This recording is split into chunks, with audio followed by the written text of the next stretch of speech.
Hello everyone, welcome back to my YouTube channel. This is Bahram with Sazagar Electric. I'm an electrical contractor in Vancouver, BC. Today is a different type of video that I'm doing for you guys. I'm actually traveling from Vancouver here, going to Toronto. I'm going to be doing some training for Generac, which provide generators for home and commercial properties. So it's a 2-day training that I'm going to be going there. So I'm going to show you my experience with going there. I don't know if I can record anything at the training, but at least I will show you my travels and kind of talk to you guys about it as much as I learned there and share that with you guys through this video. So come with me as I go for my trip.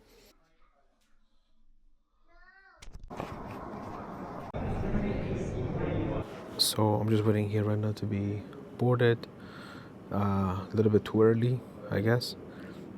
Got another hour and a half or so, and I just want to speak on why I'm doing this. And it goes back to trying to level up and trying to kind of seeing what I can do to better myself, to provide better service or add services, I guess, to my business. And sometimes it's not easy, being away with family, kind of stepping out of your comfort zone and doing things that you normally don't want to do or you wouldn't do. But that's the way it is. Hopefully I go there to Toronto for the training for the generators from Generac. I'll be able to kind of add that, like I always say, to like my resume for the business, being able to provide that extra service for my customers. And I don't know, from Generac themselves, they kind of send lead from like people that go, like homeowners and other businesses that go to their site and request like an installer to reach out for them. So I know this will be something that I can also take benefit of and take advantage of, to be able to get this type of jobs and provide that service again to my customers. I already have a few people that have asked me for it, and again, I've been so I already have a few people that have kind of asked me for it, and again, like this is not something that I've done before. Obviously, and with anything that you start off with, maybe in the beginning, you have to take a course and learn the technical side of it, how it works, the workings of it. And then either I can kind of partner up with another company that have kind of done this kind of work before, and there's obviously a lot of information and things on YouTube. Take advantage of that. Just working with your local hydro company and your inspectors, city inspectors. They can be a great way to kind of get some details from them. Obviously, making sure that you do the proper work, you do the installation properly, and even being able to making sure everything gets properly submitted and passed, so customer experience is not also affected too much. Because and I'm always honest, even if it's like my first one, I'll tell my customers, like for example, the first time I did a panel upgrade on my own, I told them this is the first time I'm doing this on my own.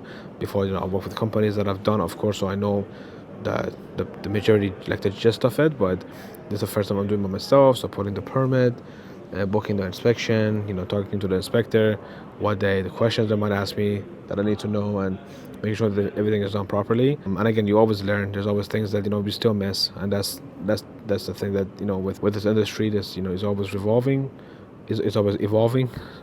You always have to keep on top of it and improve. And even with just the basic electrical code that comes out, making sure you're updated on that, and still everything you need to.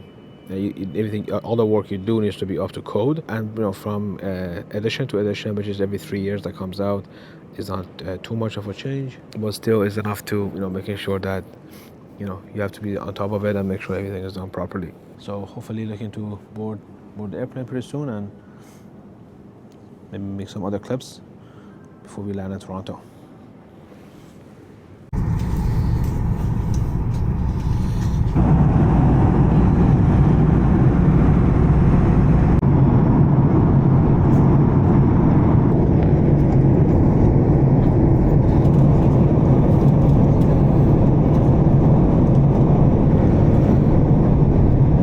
Alright, so we have arrived here in Toronto. Just wanted to check into the motel, but they can't check me in right now because the room's not available.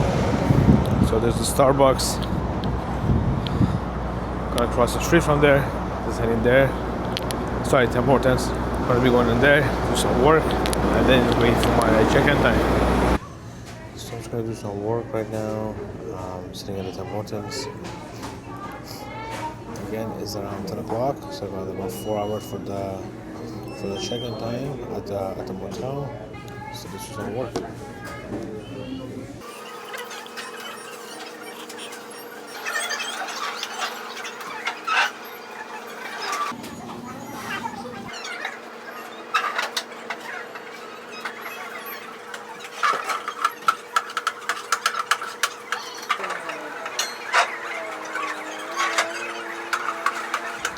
Welcome back. Let's drop the mic. Hopefully it's still working. Should be working. Yeah, out here in Toronto, trying to get some of this stuff done. Like I mentioned before, I'm kind of here doing some training for Generac, being able to become like their certified technician, installer, to be able to kind of install them properly to the manufacturer specs. And of course, I'll be able to get leads from Generac as well. Even on top of that, we're still able to cover that. So yeah, so be able to install it, service it, and because I'll be going through this training, I'll also be able to provide extended warranty for my customers who I'm going to be installing with. It just makes sense to kind of do this. And like I said, I've never installed a generator before. Obviously, I know the general workings of it, but I had to install it, had to hook everything up, make sure it runs properly, make sure it's connected properly, and according to the specs from BC Hydro and the electrical inspectors from all the municipalities and cities that I kind of work within, making sure everything's good for the customers and the installs are properly done as well. And that brings me to a point that I also wanted to talk about regarding electricians or any other trades really that kind of work when they're not properly licensed. Technically, they're not qualified to be working on this type of equipment. I see and also even hear from the supply house how some people just kind of walk in and buy one of these generators for themselves and just hire a cheapest electrician that would come in and maybe charge them like hourly or something to install these for them. As a homeowner, I would say that's not really what you want to be doing. Yes, you will be getting it installed maybe a lot cheaper. You buy the material yourself, in this case the generator, the transfer switch and everything that needs to come in. But then at the same time, if you install one of these and it's not properly installed, with no permit or anything like that, I don't know how you're gonna feel about that once if something goes wrong and you're not insured and you took a big loss, right? So I would say that anything, even as a homeowner, making sure that you get the proper people to the job for you, right? Of course, with pricing, you can always talk with them and kind of see what's the best value they can provide for you. But in terms of just hiring the cheapest person right off the bat, and it's very easy to lie, right? They could easily tell you, yeah, for sure, they've done a bunch of these installs before, or maybe they've done one here and there, but it's very simple, and they give you a quote, something that you'll like, but then it's not proper. It's not properly done. You might run into issues with permitting, with hydro, and it's not worth it. So just keep that in mind. Just walking here, this is industrial type of area, I guess. Obviously, as you can tell, the motel was just kind of like across the street from the Tim Hortons that I was in. The place that I'm going to for the training is about a 5-minute drive from that motel as well. So it just made sense for me to stay here. I could have stayed at a nicer hotel, nicer area, but I'm like, I'm here for the training. This is not a vacation. This is not a relaxing time or anything like that. Even today, I'm just trying to get as much work as much as possible. Because like I said, I have some quotes to submit and all that. So I have to make sure that I'm on top of that too. Even though I'm here, still have customers, contractors waiting for me to submit them quotes, invoices for jobs that we just finished. So, and that's the thing, it never stops. So keep that in mind. Also my voice. Right now I'm recording with a DJI mic mini. I think this is with the fluffy thing. So I have no idea how my voice is coming through. I'll see it, I hear it I guess later on when I actually upload this video. But it's very windy, a lot of cars drive by, big trucks driving by. So let's see how that's gonna come out. I'm just gonna walking because I've been sitting down for a long time. I don't normally sit down a lot, but just yesterday I had to go out with my wife, do some shopping. So I did a lot of driving with that. And then again, waiting at the airport. Got there a little bit too early. And then the airplane kind of like, ride itself, right? So just gonna go for a walk, stretch my leg, if you will. Might do a little turnaround, maybe go a little further down. Again, it's all industrial area, nothing new here. Nothing to see here. So Toronto, not too bad. I know with every city within Canada, there's good areas, bad areas, right? But one of my favorite things to say is that I've kind of heard when I was younger. I believe I heard it from my uncle when we were coming to Canada. And my dad really wanted to come, and of course, family's upset because everyone kind of grew up together. We were always around each other. Again, I'm not 100% sure, but I believe it was my uncle that said, it doesn't matter where you go, the sky is going to be blue. And I always say that to almost everyone who thinks, like, the other saying is, people think the grass is always greener on the other side, and it's not. It's really green where you water it and take care of it, right? So same thing here. Doesn't matter if you live in Vancouver, Toronto. These are the big cities, obviously. Even if you live in a smaller city, in BC, we got Kelowna, Kamloops, that are still pretty big cities, I would say, but they're still 3, 4, 5 hours drive from Vancouver. But even those cities are growing. If anything, for growth, they might be better, right? For opportunity, for home ownership, it might be better. Lower cost, right? So these are the things that you could always consider. And wherever you go, it's not really about the city.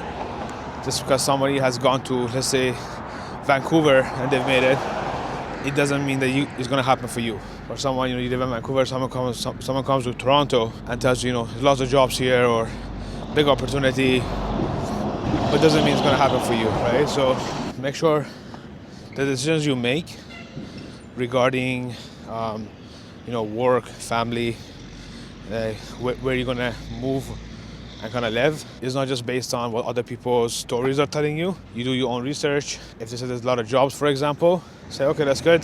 Then go home, open your MacBook or take out your smartphone and start looking for jobs and really look at the growth for that city, or that area you want to move into. See if there's a lot of developments happening. For example, like if you're in construction. I'm just going to turn around here actually. So see if there's any opportunities currently. Even try contacting some of the companies, applying for some of the jobs. If you have your own business, you could reach out to some of the contractors in the area, asking them for, even like a meeting, set a bunch of meetings up, fly out, like I am right now, coming here for, business and improvement, self-improvement for my business. You could do the same thing. You could fly out, come take a look, see how it is, see if you like it. Set a bunch of meetings with different contractors, so that way you're not just coming out, taking all this time and money. Obviously, it's not cheap to come out just to have a meeting with one company or one contractor in that case. That way you can set up a bunch of meetings, come out, talk with a few different companies, see if it's a good fit. For me, myself, as an example, one thing I need to consider is if I want to move out here in, let's say, Toronto, how's my licensing going to work? Of course, I have the electrical contract, electrical red seal, which is Canada-wide. But then, let's say if you want to do as an electrical contractor, I want to become an electrical contractor, how is that licensing going to work? For the most part, it's not just transferable. I know, for example, we were thinking of going from Vancouver or from BC to Alberta. We're going to go to Calgary. I just looked into it, and obviously red seal is fine, but for the electrical contractor, there is an exam that I got to do with their authority. That's kind of in charge of Alberta, and then I'll be able to get my electrical contractor license for there as well. So take a look at all that, like take into consideration. Make sure you know the ins and outs of all the, how it works, for your business, licensing, like I just mentioned. All this stuff is very important, as some of it is transferable, some won't be. So you have to make sure all that is good. And I don't know if I mentioned this already, but I'm trying out this new, neck mount for my camera. I don't know how the setup is looking. I'm just kind of walking, a lot of cars going by. I'm not the most confident person, so I do feel a little out of place sometimes, when still it may not be noticeable. It's like an action camera that's kind of doing with the chest mount, but still I don't feel comfortable. But it's something that I gotta get used to. Kind of watch other people make videos on this, and they just say, does not matter really, just based on yourself. There's some techniques that can help. You like to walk and talk, at least that way you're not standing somewhere and people are watching you or staring at you. That'd be terrifying for me.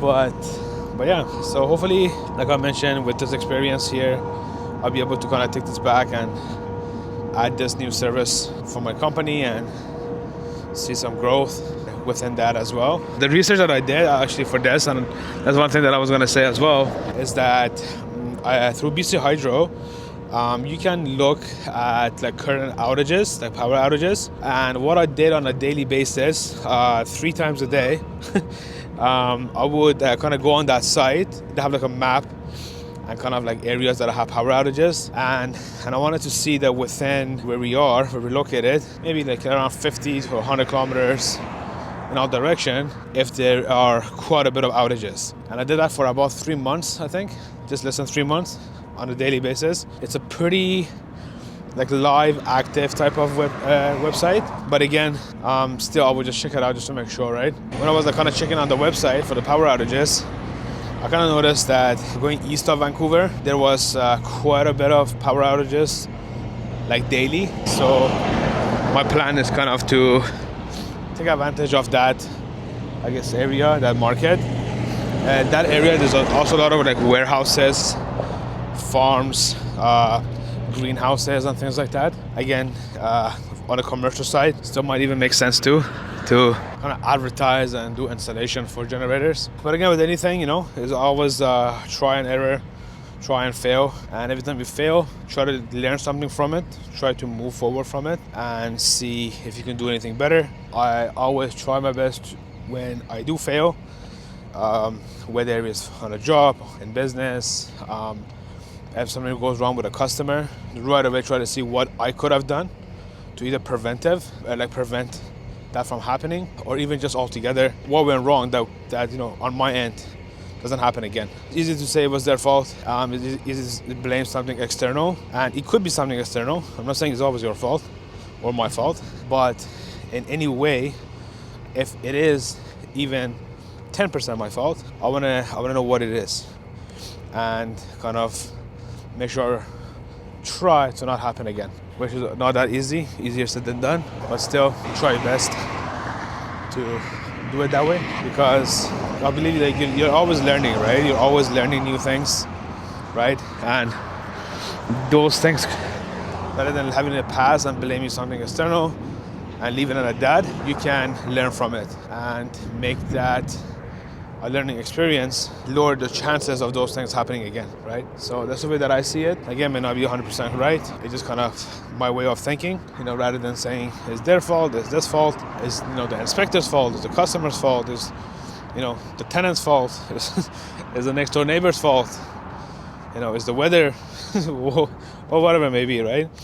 And it may be, like I said, to some extent, but still, anything on my end that I could have done better, anything that I could have prevented, I want to know what that would have been and make sure that I actually take care of it so it doesn't happen again, or lower the chances of happening again. Again, we're not perfect. I'm in no way, shape, or form perfect, or close to it. Probably far from it. But again, that's the way that I kind of think and do it. So I'm stuck here walking here. Again, all this area is like industrial, right? So a lot of just businesses, a lot of big warehouses, looks like, industrial places, commercial places. I see some YouTube videos of people like recording, I guess like the buildings or whichever, and then they call the police on them, and they're like, oh, they're coming public or whatever. I don't know if you guys seen those videos. That was give the owners a hard time. The police comes, they give the police a hard time. Hopefully it doesn't happen to me. I'm just walking on the sidewalk, of course, but still, you never know. Still filming, I guess, their buildings as I'm walking by. One other thing I also wanted to just mention, just because I'm doing this walk on and being here in Toronto for the training, is also making sure for yourself anything that you do, it's an experience, and it's never a waste of time or general waste, right? Like before I started looking at blueprints and kind of start coding for bigger jobs, so I would just kind of either print the drawings out or even just like run on the website. I would go through it page by page, make notes, anything. Like I would go through the blueprint, kind of figure out the job, right? Even though I wouldn't submit a quote, but I would try to get to let's say 90% ready, 80% ready to be able to submit a quote. Now then I submit the quote because maybe they were asking for a certain insurance that I didn't have or I couldn't get, or they were asking for a certain reference experience that I couldn't provide at the time for, let's say, that specific job. But I was still wanting to kind of learn how to read blueprints and how to go through that process, right? So even though I might have paid a lot of money for engineering prints and time that I put in, I don't see that as a waste. I see it as a learning opportunity, trying to kind of teach myself in a way how to read blueprints. And again, it's never going to be perfect. From time to time I still come across some things on a blueprint and I'm like, oh, what is this, right? I may always use acronyms that, again, might be the first time I come across. They might kind of show different symbols for something that I gotta go back to the legend and be like, oh, what is this for? And different things like that. But again, with every time, you go through that and you look those things up and you're still curious, you want to learn, you want to be a student, right? It's never a waste. It's never a waste of time. So don't even for yourself when you do it, if you do something like that, don't see it as a waste of time. It's always a learning opportunity. Even if you do site visits for jobs that you don't even bid on, or you bid, obviously you don't get the job, or you get the job, it doesn't matter. Even with that, you're learning. You may do a walkthrough for a site with a GC, a general contractor. You might do a walkthrough with an engineer, architect, sometimes with the owner, again, depending on the jobs, and the questions you ask them, the things that they might tell you that you didn't see on the plan, it just makes more sense and it stands out more and it becomes more clear, and you could put that together, for yourself, and again, submitting a quote, you kind of learning from that. So don't think it's a waste of time. Don't see it as a waste of time. I don't, right? I don't see that as a waste of time. Of course, there's time still that you're putting into it, and it's hard to say, oh, I could have spent that time with my family, right? So that time is hard, but don't see it as a waste of time. You're still learning, right? Everyone is always learning, right? And like I mentioned before in some of my videos, maybe don't know yet, I don't remember, but some people could come off as a know-it-all, and that's just I just feel like they're ignorant. They feel they know a lot more than everyone else, and they can push people around. Maybe just because we've been doing it for a long time, or they have the experience, which is good. But then, don't be involved with that kind of people. You won't grow. They always think that they're more superior than you, so they can push you around. They can boss you around, right? I don't like that. Again, like I always kind of admit that I don't know a lot, right? But even if someone starts with my company or was working with me, that I know more than them, I would never do something like that. Everyone's learning. Yeah, so I was just saying, when people pass by, I just stop talking. But yeah, so everyone's always learning, right? So just because someone is a little bit newer than you are, you don't want to do that to them. All right. So I just got a call from BC Hydro regarding one of my jobs, so I had to go and talk with them. Also, I just noticed that there was a setting on the mic that I think I had turned off for noise cancellation. So maybe this might be a little bit better. Again, the other videos, they may not come out so good. Again, this is my first time kind of doing this type of walk and talk, as well as being in a industrial commercial area. So it doesn't help, but that's it for today. But just kind of picking up where I left off. You want to make sure you work with people that are respectful to you, and everyone starts pretty much at the bottom, and even that person that is a know-it-all, they started out with not even knowing how to probably use a screwdriver, right? They either learned it from let's say they're working somewhere, or they might have learned it from let's say with their dad or uncle or something like that, helping them out on the weekends, or just doing stuff around the house. But in any case, it's not right to act like that, to show you know way more, and make another person uncomfortable. I've kind of worked with other people, like apprentices, that for the company that I was working with, and the journeyman was so like mean in that way and so rude that that apprentice actually wanted to like not even be in the trades anymore. And he ended up leaving the company and going with another company, which last time I talked with him, he's happy there and he's kind of moving up. He's a third level apprentice now. When he started, he didn't know how to use a drawer properly. He didn't know how to hammer and staples for securing wires. Every time I work with him, I try to kind of show him and kind of teach him, rather than being, oh, you don't know how to do this, or this and that. It's just stupid, right? It doesn't make any sense to be like that. But again, some people are, unfortunately. It could be any trades, not just like electrical. It could be any trades, any job. There's managers could be like that, and retail. If you work at a few different places, maybe yourself, I'm sure you will agree with that. You might have had managers like that or journeyman like that. So yeah, but always try to learn. So whether you're a journeyman or you're an apprentice, or in my case, have my own company as an electrical contractor, and have to learn how to do blueprint reading and things like that to even be able to send quotes, submit quotes, to even get jobs, right? And be able to work and for my own company, right? So it's all important. Nothing is a waste of time. Make sure you're always even for yourself, whatever job you're doing, make sure you're always learning. Give it your best, right? A lot of people are like zombies, right? They just go to work, they clock in, they do the very bare minimum.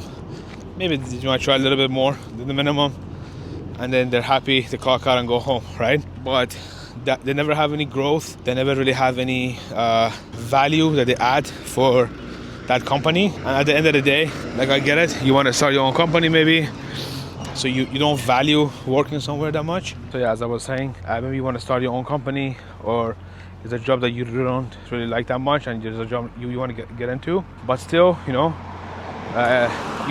working at a job that maybe you don't like as much and you don't try at all, that will transfer over to whatever else you do, because it becomes a habit for either slacking off, taking shortcuts, and those people are very obvious. You're gonna see them at dead-end jobs, or even jobs that they like, but either they even become unhappy, they might get even fired or laid off, just because it's transferable. And that laziness, that mindset sticks with you, and you might get the best job the job of your dreams, the job you really want, but unfortunately that habit sticks with you, right? So one thing to keep in mind, and make sure you don't become like that. Again, all this stuff I'm saying, I'm not perfect, right? I'm the same. Sometimes I try to find shortcuts maybe, but again, as long as you're aware of it, you try to fix it, try to improve and get better daily, weekly, monthly, year over year.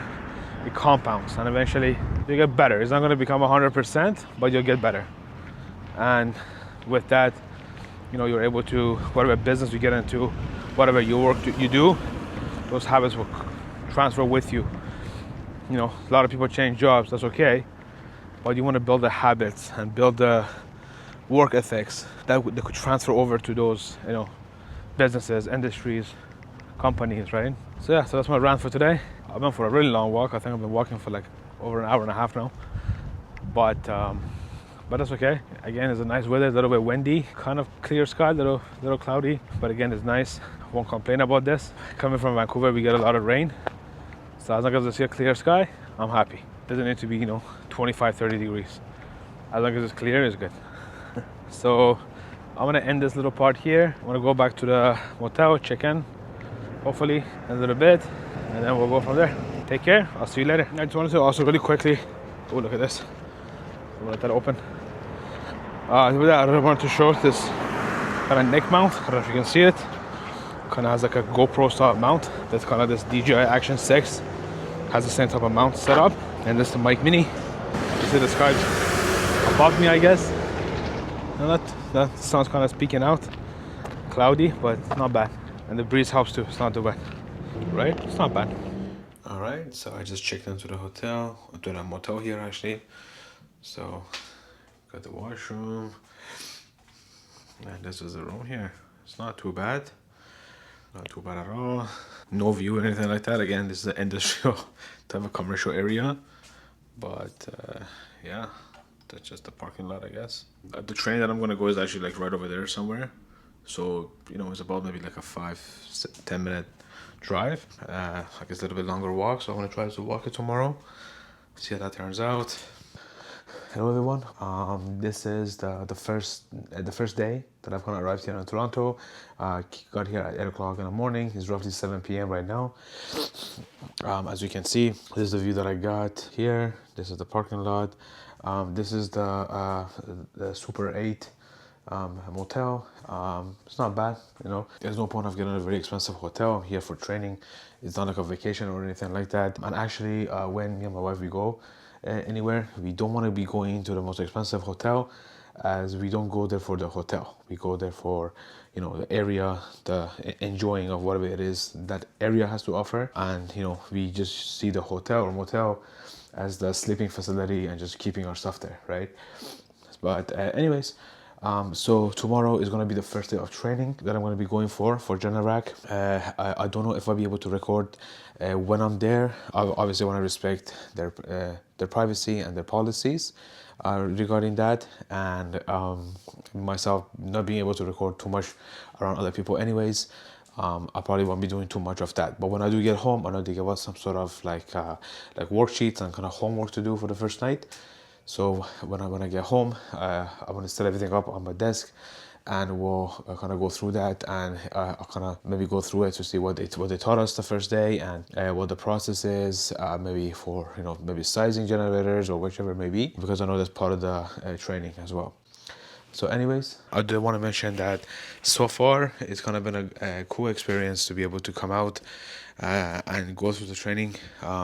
Like, you know, coming for the training. The only part that I wanted to share is that it's very hard for me being away from my wife and kids. This is the first time I'm away obviously at this age that they are. When my son was younger, I was away for about a week. But again, now, you know, obviously if anyone here has kids, you understand, you know, they get older, when they come home, you know, they get excited. They're like, oh, daddy's home, daddy, you know, and it's kind of hard being away from them.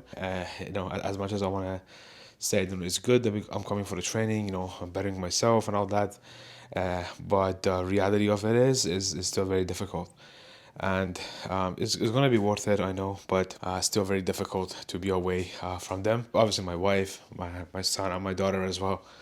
So yeah, I know it's going to be worth it, of course, be here for the training, leveling up kind of myself and my services that I'm able to provide. But that's just one piece of truth that I just wanted to share.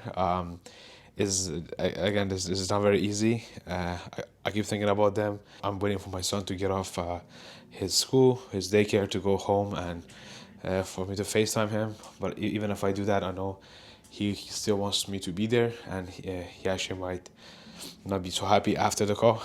But yeah, so I just wanted to share that with you as well. Just one of the realities, right, of you know, not being there for your kids, even though it's obviously temporary, only for a few days. So yeah. Hi, good morning, everyone. So today is the second day that I've kind of been here in Toronto. It's currently 6:30 a.m. I just woke up. Gonna get ready, maybe have some breakfast, and then head down to the training center that's very actually close by. But I don't think I'll be able to walk there, as I have to go through the highway. They don't have like a sidewalk, so probably have to call a taxi for that. So I'm gonna get ready, and I will see you guys in a bit. Just finished training.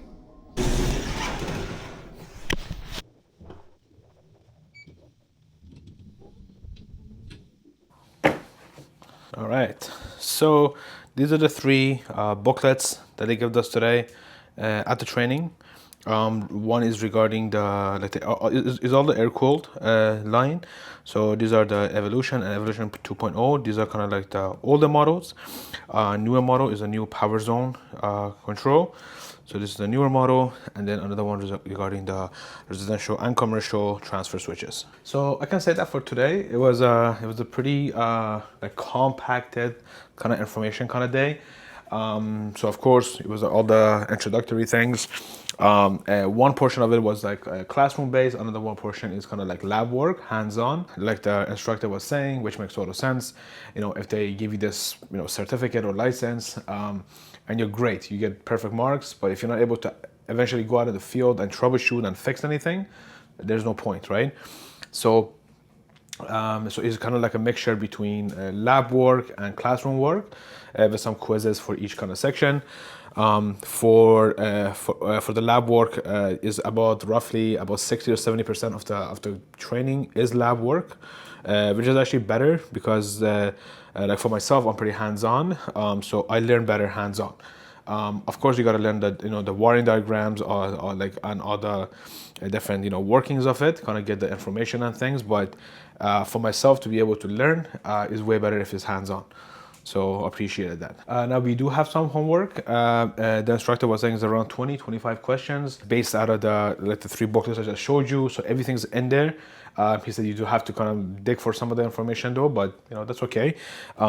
Being an electrician, we're kind of used to the electrical code books, and our exams are open book per se, right? But again, you have to know the sections, you have to know where to find the information, because of course, even though this is not time limited, I mean the exam for the Red Seal is, you have 3 hours, I believe it was 3 hours or 4 hours for 100 questions. But this one is going to be 25 questions and there's no time limit. But still, a lot of people don't spend too much time. Even though you have time, they don't spend too much time looking for it. They just get frustrated and just, guess A, B, C, D, right? That's one thing that we do have for tonight. So, I'm going to probably grab something to eat and then get on that right away because I want to get that done because I have some other work that I got to catch up on still from Vancouver. So, yeah.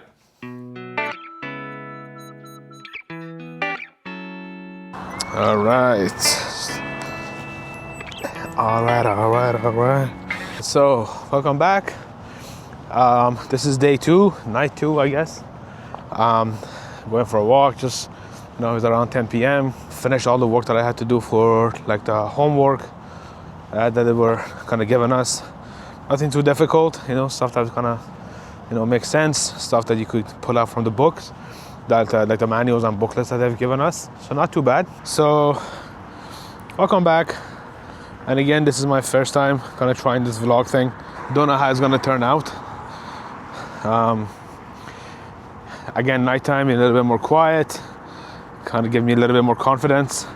I have my Action 6 set up to super night mode. So I guess, I don't know how that's coming through. And again, I hope my voice is coming through very well. Being close to airport, the airplanes are, taking off and landing. But again, not too many cars, I guess, which is good. So yeah, still here in Toronto, obviously. Finished my first day of the training. Tomorrow will be the last day. And then rather than trying to book something right away, which they didn't really have, so I just booked it for Thursday morning. So I'll pack everything tomorrow evening, be ready, wake up very early in the morning and just head to the airport. One thing that I've realized with anything that I've done, most of the time you're not gonna have things figured out as much as you think you might need to, but you just gotta give it a go and try your best. And you learn, through experience, through working with others and having some hands-on experience, you'll learn your way around, right?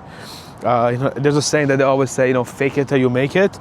You can't do that a lot, but to a degree you can. And that's the way that I see it, is that you could kind of take advantage of similar things. Looking at saying, if you are going to be, let's say for myself in this case, right? Rather than trying to come up with an example, let's go with myself.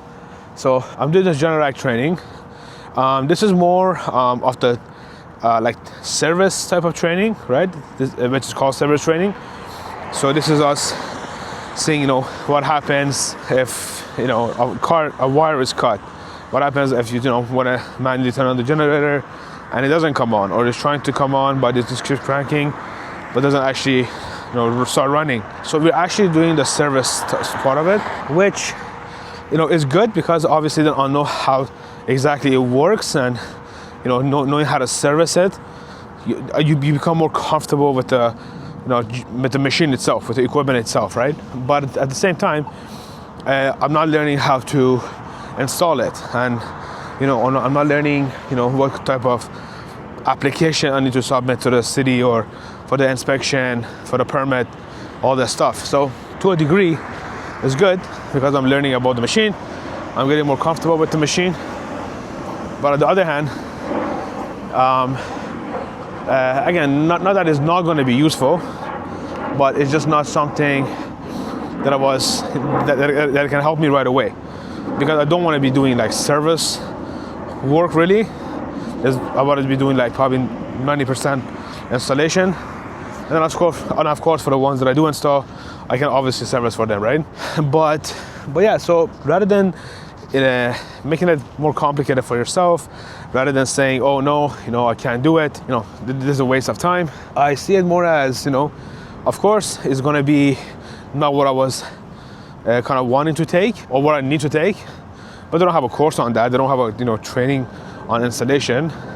So when I get back, I've already talked to BC Hydro, which is one portion of it, and the other side is going to be with permitting and with the inspection, with the inspectors. So then another thing I'm going to do when I get back, there's a few inspectors that I've kind of got to know a little bit with the work that I do, and I see them on sites, and I've kind of talked to them over the phones, regarding different jobs, different projects. So I feel kind of comfortable that I can reach out with them and being like, hey, I'm looking to install one in your city, wherever that is, right? And some cities a little bit more, easygoing than others. But again, I'm gonna talk with a few of them, right? With the easygoing and not so easygoing, to see exactly what is required. I don't want to, take any shortcuts. I don't want to make any mistakes that is going to cost me time and money, or the homeowner, my customers. I don't want to make sure I'm not costing them by, let's say, having to go back and forth or something that's not done right. Now they're not going to have power maybe for a few days or something like that. So I'd rather be as prepared as I can be, even though it's not going to be 100%, but still be prepared enough to be comfortable coding a job, having everything delivered and doing the install. Am I going to pass every job? Probably not. Am I going to make mistakes? Am I going to make mistakes? 100%. No doubt. I'm the king of mistakes. But that's okay. That's how you learn. That's how I learn. But I know that by not making mistakes, you're not gonna learn, right? And oh, look, it's skunk. Oh, skunk. Don't mind me. Oh no. Don't spray me. Don't spray me. Don't want to get sprayed by the skunk tonight, if possible, I don't know what could be out here. Hopefully I don't run into any, mountain lions or bears or nothing like that. It's my first time in Toronto. I don't know what's around here. Make sure the skunk doesn't follow me. Like I was saying, you're gonna make mistakes. I've made mistakes. I'm gonna keep making mistakes. I'm gonna try to lower my mistakes as much as I can. But we're all humans. We make mistakes. We just want to make sure that we don't make big mistakes, or mistakes that are hard to recover from. Right? It could be financial. It could be a relationship. Things that you say to your customers, to your contractors. So, some of those stuff you may not be able to go back on. So. Depend on the level of the mistake that you're making is okay. So yeah, so when I get back, I'm gonna be doing that. Kind of calling some of the inspectors that I know and asking them about that. I found that unfortunately, other people in the trades, and this could be any trade, but for me with the electrical, not a lot of people really want to help you. I'm not sure why. I have a clue, maybe, they don't want, they see everyone as a competition, and they might be right. They might have had an experience that, they try to help someone and then they turn and, backstab them or something like that. Took jobs from their contractors, dirty things like that I don't like. I won't judge them. Again, everyone has different experiences throughout their career. So, maybe they had some sort of experience that made them be like that, right? But it's very often, it's quite frequent that a lot of people that I've reached out to, and I said, hey, let's do something together. I want to learn from you. As soon as I say that, the tone changes, right? But I know I know a guy that we kind of work together. He's a very nice guy, honest guy, and as long as you're honest, right, you're not lying, because you can't do business with liars, right? And some people that are dishonest. There's nothing you can do in that relationship, right? Business relationship. So there's one guy that I've kind of worked together on one project, and we could have potentially done another one, but didn't go through. But I might be able to kind of reach out with him and let him know that I'm doing this, but I'm doing my own thing. And again, as long as I'm being honest with him, I have no idea who his contractors are, who his customers are. So I'm not after anything like that. So that he doesn't need to worry about that. And I'm doing my own thing, and hopefully we're able to do work together, because in the beginning at least it's going to be good money for him, because he's going to be like getting most of the money. I might just take a cut just for getting the job, or maybe not even, especially as long as I'm able to learn from the jobs, right? Like open enough to show me the process, the paperwork he needs to submit, all the stuff that he needs to get through to do the job. If he's able to be open enough to share that with me, I'm okay with not taking anything, right? So he's gonna be making money, and I could potentially learn a thing or do. Another skunk. A lot of skunks here. But yeah, so hopefully I'll be able to work with them. But again, like even if not, then to me I'm just starting from zero in terms of the experience for the install.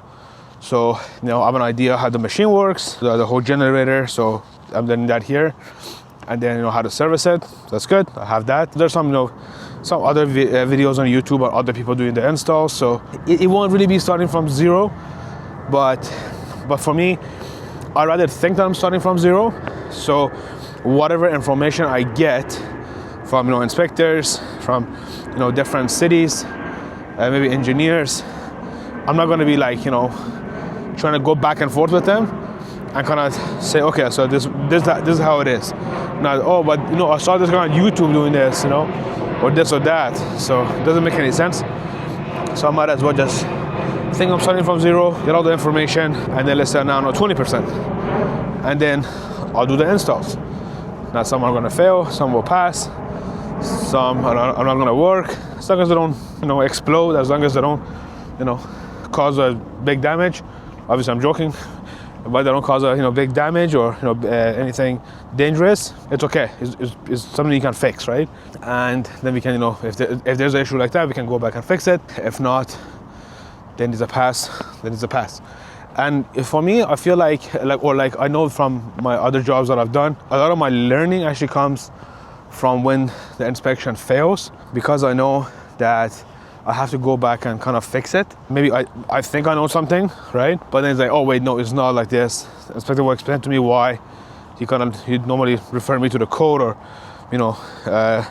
there's a mainly electrical code, but sometimes it's like a building code or something like that. So if anything, I learn from that too. So it's okay, right?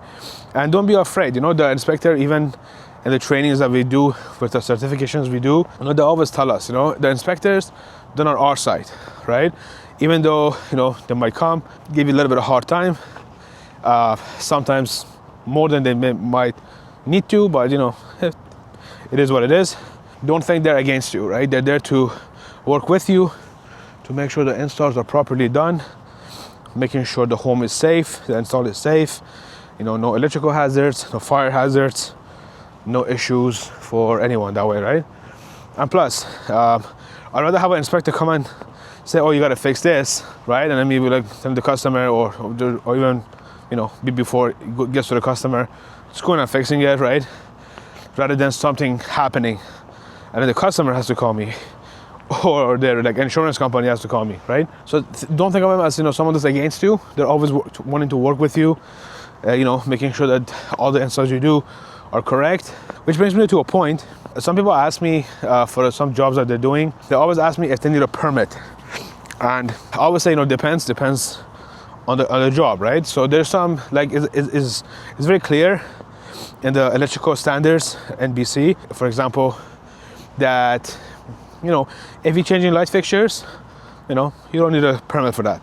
If you're changing receptacles, you don't need a permit for that. If you're making something change to the circuit, let's say you're adding receptacles, or you're doing a renovation that you're going to be adding, different plugs, different lighting, kind of, doing some different wiring for different things. So you're making a change to the circuit, then you do need a permit. It doesn't matter how big or small the job is. I've done some big jobs that they were just changing lights. It's like over $30,000, for just changing lights. But we're just changing lights, so it doesn't need a permit. Also done jobs that was like, small renovations for like, $4,000, but needed a permit. And like things like EV chargers, definitely need a permit. No question asked. I don't even give the option. I just include that right into the price, right? I'm just like, this is going to be the wiring, installation, material, labor, permit cost. And if they ask me, if I need a permit, I'm going to say 100%, no question about it. Just like you need, to buy the breaker for me to put in the panel, I need to get a permit. It's non-negotiable, right? It needs to have it. So that's why I always, say to different customers' houses that I go to, contractors, I'm like, I get it. Everyone wants the lowest price, depending on the economy, depending on, who it is. Some people are just after the price. They don't look at what you have done before, your experience. And their mind is like, you're an electrician, he's an electrician. You put wire, he pulls wire. So you're the same. But how come you're like, you're $2,000 and he is, like $1,100, right? So that's all they see. And some of it you have to be fair. Some of it you have to be like, okay, if you want to get the job done, especially if it's like a long-term client, a long-term customer you have. But sometimes it's hard, right? It's hard to make that decision to kind of work with some people too. That's why even some of the jobs that even I don't want to, I've had to say no to, because there's a certain amounts that I can say go as low as possible, right? If my price is, let's say, $5,000, okay, I could bring it to maybe like, $4,500, depending on, what we're doing, what it is, how much work needs to be done. But I can't bring it down to like 3,000, right? That's like, 30-40% discount. And, the pricing that I give, I always take into consideration my material, my costs. I take into account, my profit margins. Like I kind of calculate it and I give my quote. I don't just throw out a number, right? So if they want to lower it, and I always, give the benefit of the doubt, I'm like, well, do you have any other quotes that are lower, or you just don't like the number that I've given you, right? And you're thinking it needs to be less or whichever, right? But again, depending on who they are, and if I want to keep working with them or not, I have to be flexible, right? But still, with all that being said, as a homeowner, as a contractor who wants to make sure all their jobs are done to code, all the jobs are done properly, you need to go with an electrical contractor. And again, everyone's still learning. I'm not saying, like myself, I'm not going to make any mistakes, or that I know everything, with all the systems. I still might make mistakes. I still might, I still will probably make mistakes, and I still will, do something that might even damage equipment.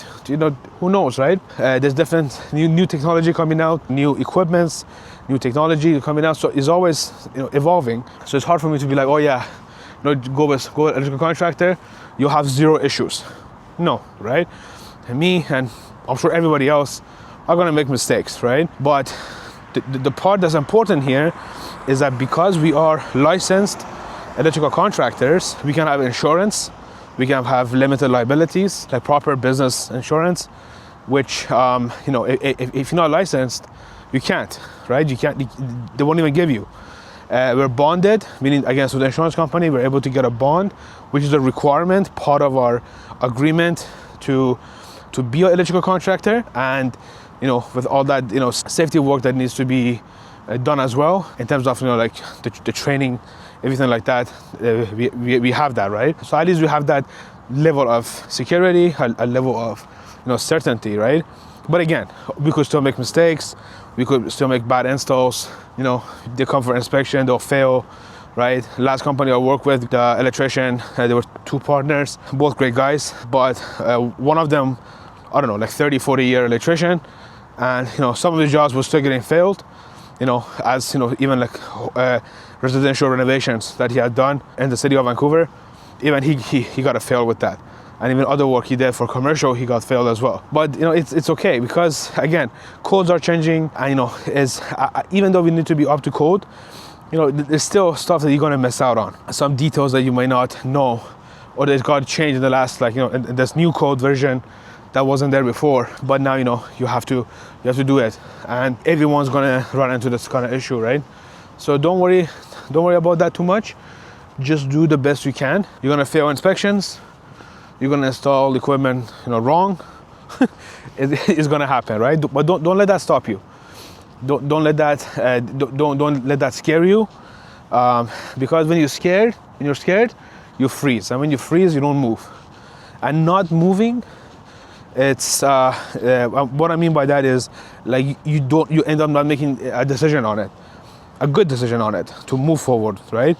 You just freeze. And when you freeze in any industry, in this world that we live in, even though you're not going back, but when you freeze, you're falling behind. And when you fall behind, you have to work now twice as much to get back to where you could have been if you didn't, if that makes sense. Because again, your competition, they're expanding. Your competition are taking those jobs, even though their inspection might fail, but they're still learning from it.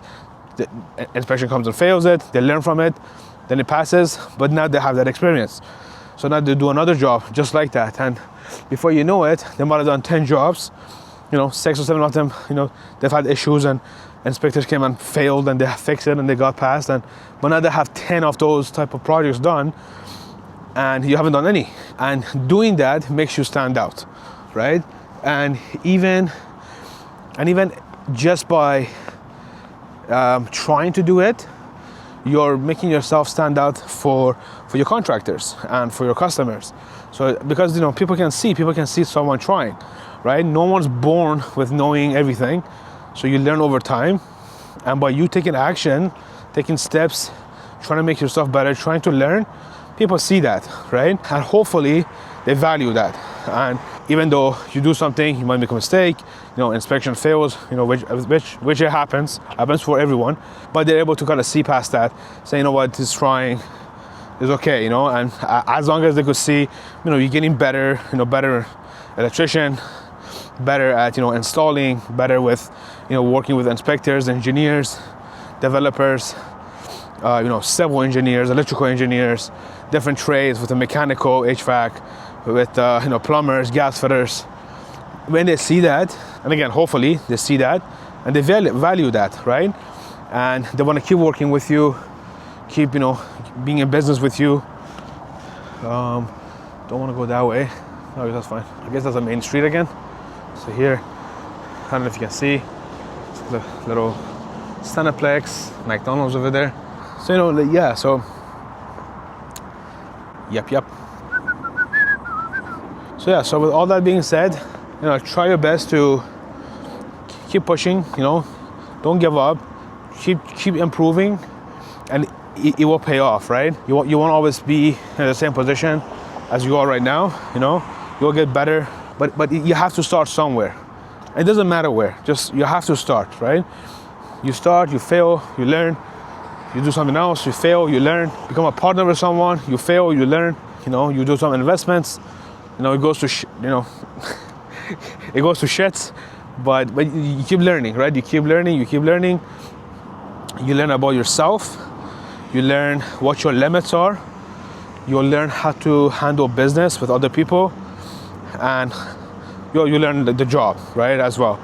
So, and again, this is transferable to anything anyone is doing. It doesn't have to be electrical, doesn't even have to be the trades. As far as I believe this is like, anyone in the world can kind of relate to that, right? Doesn't matter if you live in Canada even or not, right? This stuff is easy to for me just to kind of talk about and preach, and I'm just gonna talking about experience, some of it, and some about what I kind of seen with the people that I look up to. But it's hard to do, and I understand that. And I'm not saying, again, and I keep saying it, I'm not perfect in any way. This stuff that I'm saying is a lot easier for me to say it, just like with a lot of the stuff, right? With me to say it and kind of put it together in a video, than it actually is to take action on, right? I understand that, but it all starts with your mindset. If you take away anything from this little conversation here, is that your mindset has to be right. You have to set your mindset to be, thinking this way, and then it kind of works its way. It will work itself out, right? Because if right off the bat you're saying, no, it's hard, no, it's difficult, I can't do it, so then it doesn't matter, how much you learn, what courses you take. You may not even take any courses because you're not believing in yourself, and you're believing that failure has a higher chance than success. And with that, you're just going to ruin any potential that you might have had, because that's the way you're thinking. You're thinking, oh, what's the point of starting this business?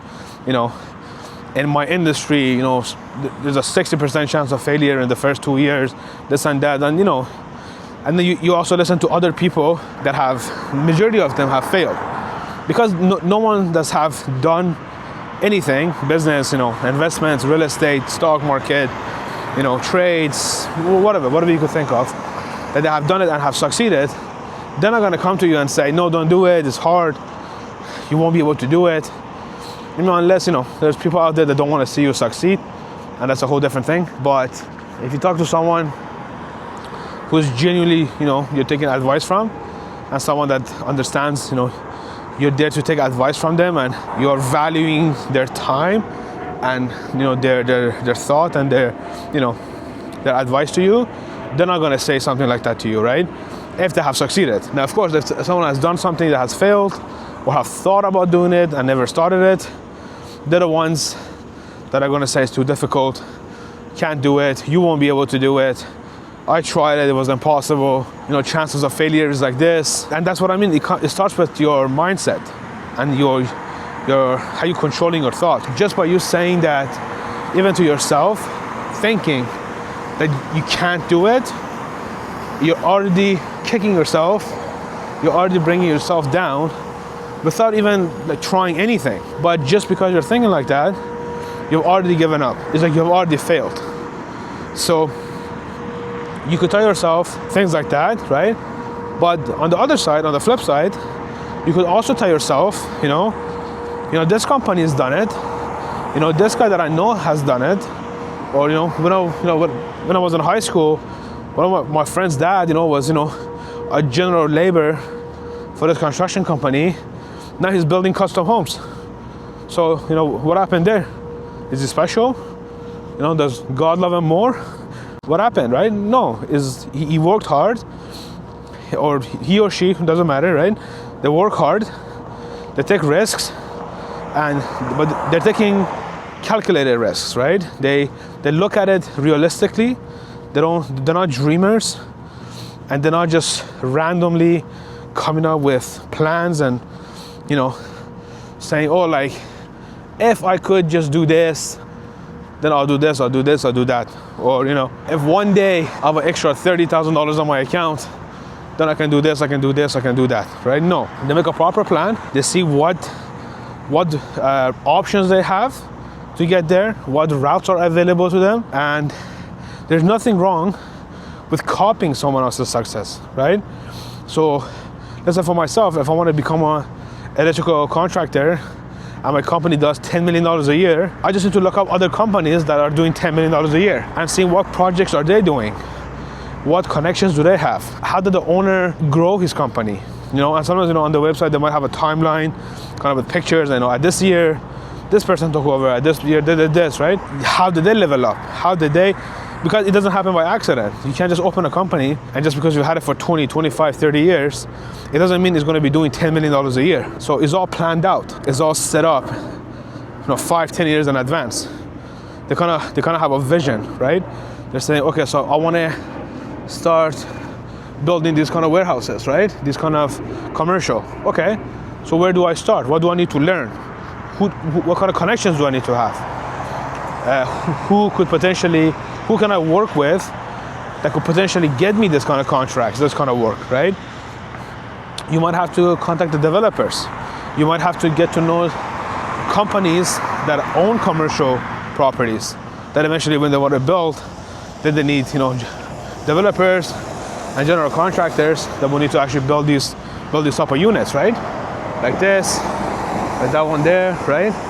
So all of these, someone has to build it, right? They all need electrical, plumbing, gas, right?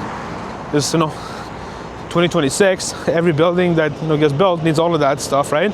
It's just a normal part of everyone's life. So then you start planning, be like, okay, so who do I need contact with? Like, okay, I need these kind of people. Okay, so now how can I get in contact with them?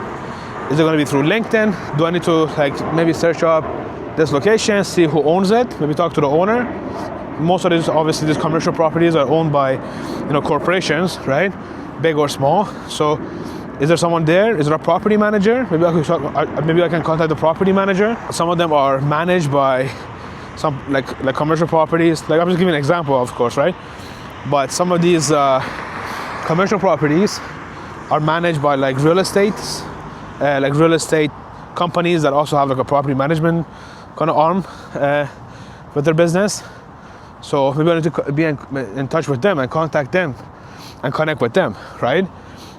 So where do they hang out? What do they do? Surround yourself with people that can make you achieve your goals that you want, right?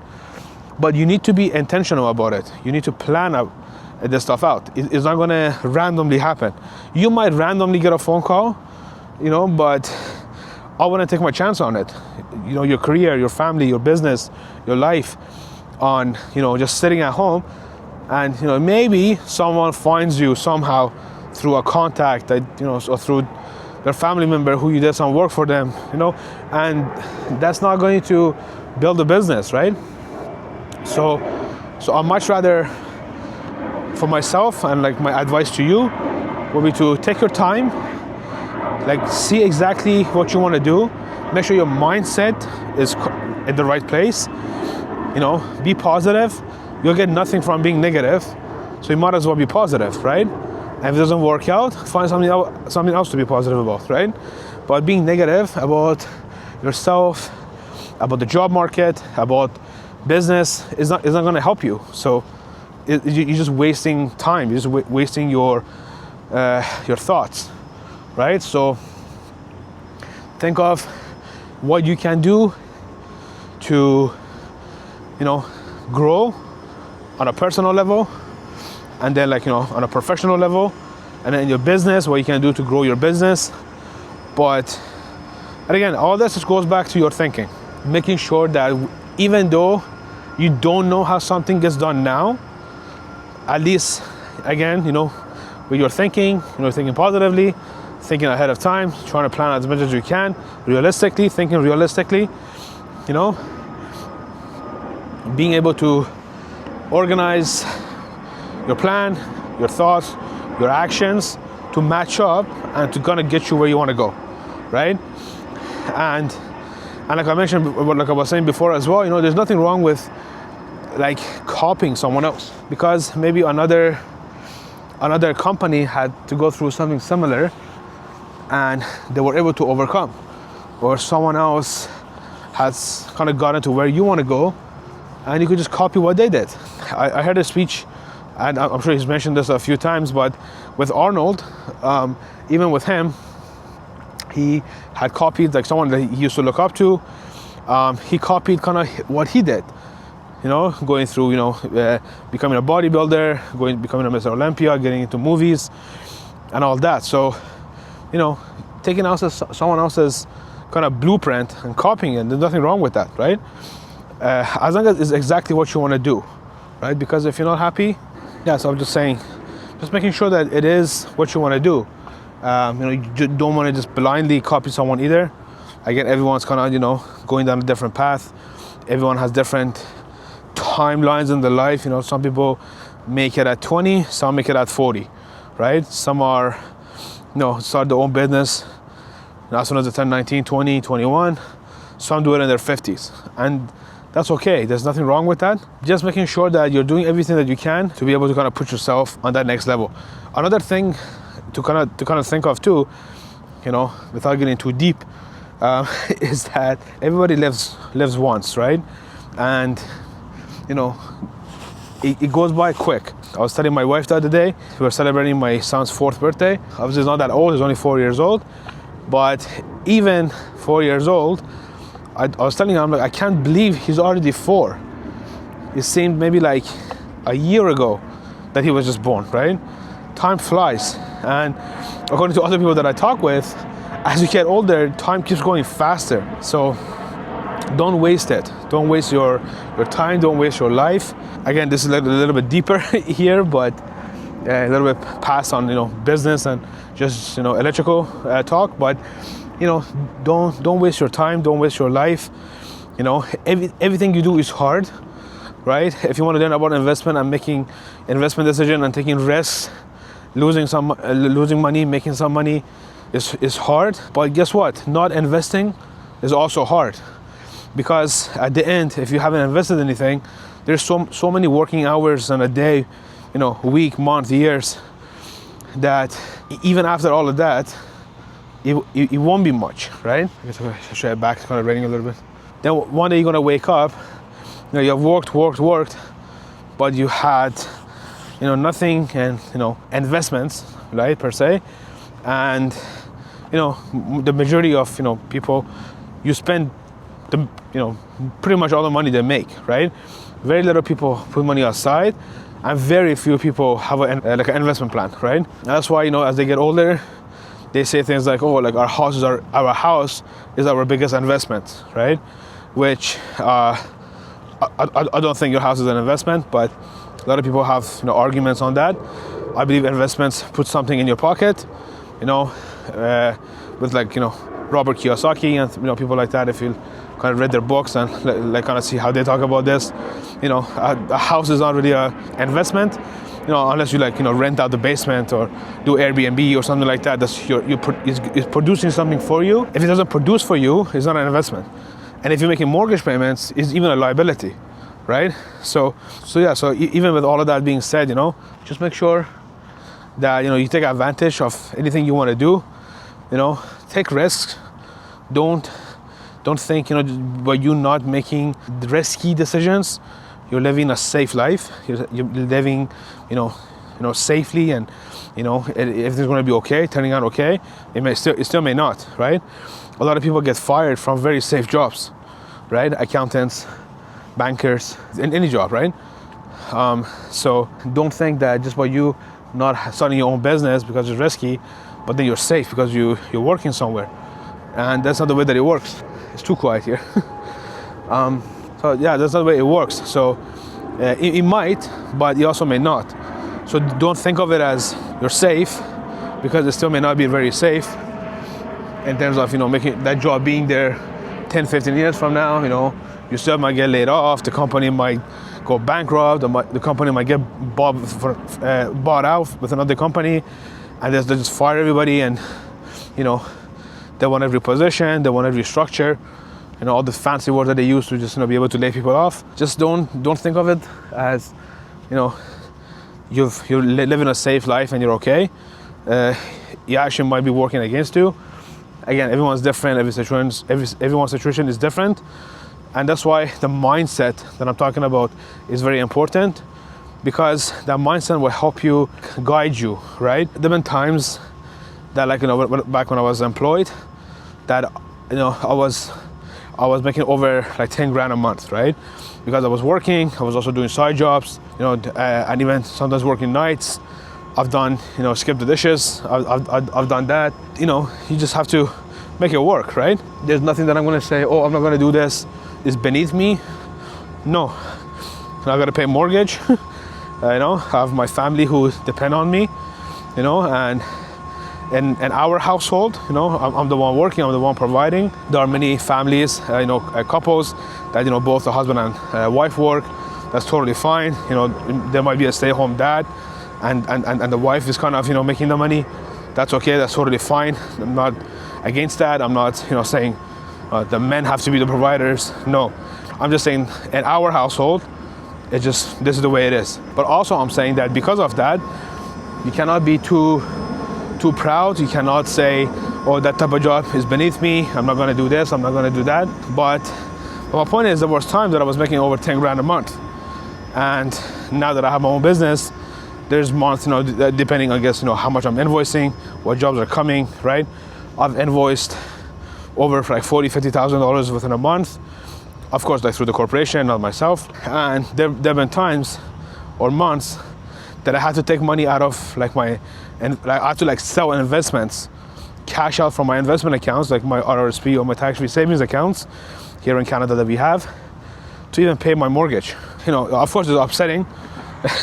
It's not easy. It's not like, oh, that's fine, you know. It's fine, but, you know, still, you know, it's really not, especially like depending on how you're looking at it, right? Rather than quitting, rather than getting upset, start blaming, start, you know, fighting, start becoming bitter. I'm like, well, you know what? I gotta do better, right? Either I gotta go look for other opportunities.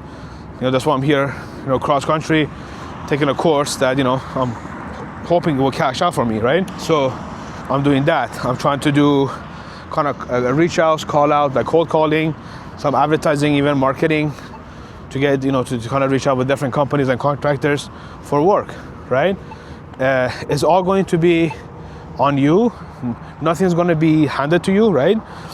But it's not going to be super easy. So don't think just because you didn't want it to turn out like this, you know, that it'll be fine. All right, everyone. Today is day 3 for me being here in Toronto. I just finished the training for Generac. It was pretty good. I really enjoyed it. The instructor was very good. Very good at kind of explaining all the workings of it, and everything that we had to go through through our booklets and our lab training that we had. But yeah, but it's all done. There was kind of like a hands-on part of it that we got tested on, and there was like a test that we got tested on as well. The good thing was that I liked is that after each section, we would do the quiz rather than having like one big quiz at the end with like 40-50 questions. We were doing like 10 to 12 kind of question after each section. So we did about, I believe it was maybe 5 or 6 sections that we got tested on, and yeah, and that with the lab work with the final, and kind of went towards the last final mark. So that's all done, and just being my last day here today, I'm going to take the opportunity to kind of finish up some of the work that I need to do, some of the paperwork stuff that I got to do before I head back to Vancouver. My flight, I believe, is around 8 or 8:30 in the morning tomorrow. So I'm just gonna take the opportunity to go through everything today in the evening. I might go for another walk again tonight, kind of just wrap everything up and getting ready for heading back to Vancouver.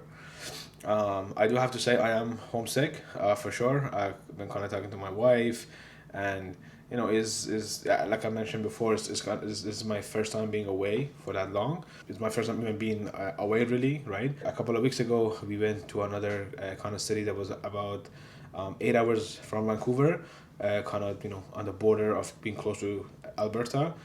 And we were there for just one day and then like one night, and the next day we head back. But anyways, I'm happy to go back, kind of get back to the rhythm of everything that we have going for now. And like I mentioned as well, with this Generac training, this was more on the service training, kind of showing us how to do the service side of things and troubleshooting and the workings of each connections, wiring between the transfer switch, the actual generator, and the working with like the module of the generator, which is like the heart and the brain of the operation. Everything kind of gets connected in that, and that controls everything. And Generac also came with a newer model, I believe a year or two years ago. I believe it was only 1 year ago. So the training that we actually had was on both. It had both generators and both transfer switches and things like that set up, and we kind of did the training on both. So we had to do, like, let's say we were doing the engine kind of check or whichever, we were kind of doing it on both. This is good for me to know. I don't know how much of service work I'm going to be doing. I don't really like service work.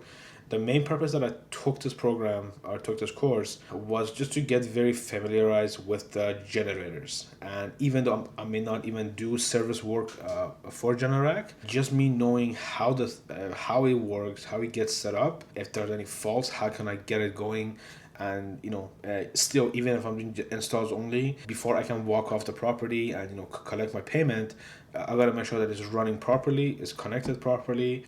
There's no errors and there's no alarms and there's no warnings being kind of shown through the modules, and it's gonna be working as it's supposed to. Even when we do the connections for the installs, we gotta make sure that we like shut off the main breaker, and or on the transfer switch, like shut off power from utility to kind of show it as like a power outage, and making sure that the generator goes through the process of turning on, the delay that it has to turn on, getting up to speed, and the transfer switch switching from utility to the standby generator, and to kind of testing different areas and making sure the voltages we have, and all that stuff too. So yeah, so that's kind of my experience, and that was the reason why I took this training. And when I head back to Vancouver, I do have kind of two jobs that are they kind of been asking me about it. One is residential, one is a commercial. So hopefully from some of the stuff that I learned here, and also some of the training that is available through Generac themselves, I'll be able to kind of look a little bit more deeper into it, make sure that I'm again checking with BC Hydro and the city inspectors to make sure that whatever pre-work that I need to do gets done. From the permit, what might be required in addition to the permit application. Load calculations, and maybe they might need the spec from the generator, and they might want me to do like a form. I don't know, right? I need to find out, but they may need me to submit a form that shows what is going to be backed up, and the generator that we're looking to install, the size of the generator, which are measured in kilowatts, to see what size we're going to be actually installing for them, to making sure that it matches the requirements for that city. So yeah, so that's the plan. So I just got a few other things to do here for this afternoon. Currently it's around 5:30, and then when I'm done, I might take you guys out with me. I'm going to just go a little bit walk around. It's kind of too bad there's not too much restaurants and things in this area, and I really don't feel like taking a taxi to go in downtown Toronto or somewhere else just to kind of walk around. Like I said, I do have some work to do. So there's a Tim Hortons across the street, and there is some Popeyes and McDonald's about maybe like a 20-minute walk from here. So I might just go there just for the walk and just to grab something to eat, and I will take you along with me. So I will see you then.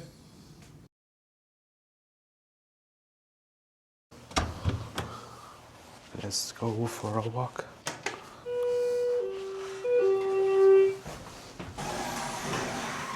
So just gonna go for a walk, do a little bit more talking. This is the last day, so I'm just in my motel right now, heading out. So come with me.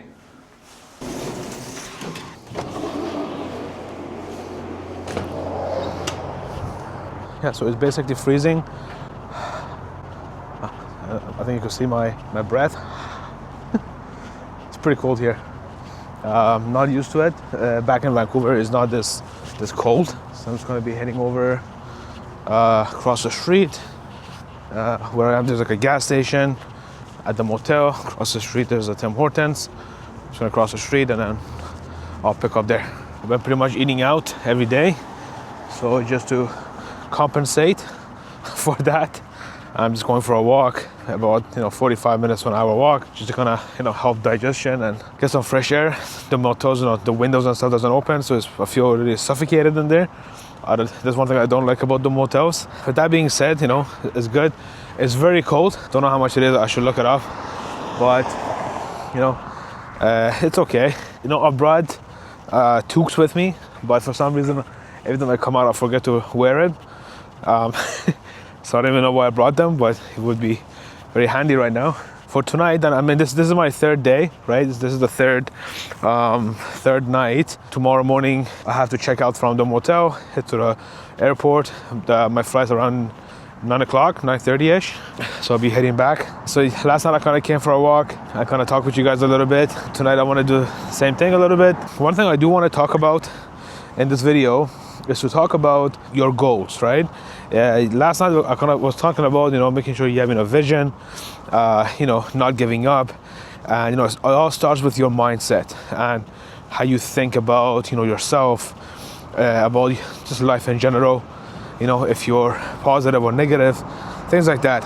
Or tonight, I mainly want to talk about how you need to set goals for yourself, realistic goals, but it's still something that's not very easy to achieve, but still something that is reachable, right, to a degree.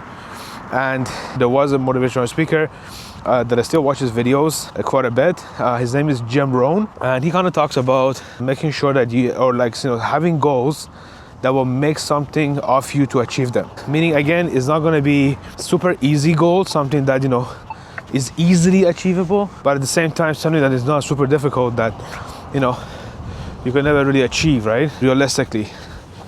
So that's why with the goals that you put for yourself and steps that you take, for sure it will make something of you, right, because you're going to be working hard to achieve those goals, and that process, what you become to achieve it, is actually more important than whatever it is you want to achieve, right? So making sure that you have goals and you very actively are looking at your goals, kind of like reviewing your goals and making adjustments as you go along, because life is not always going to be in a straight line, up or down. You're gonna have your ups and downs.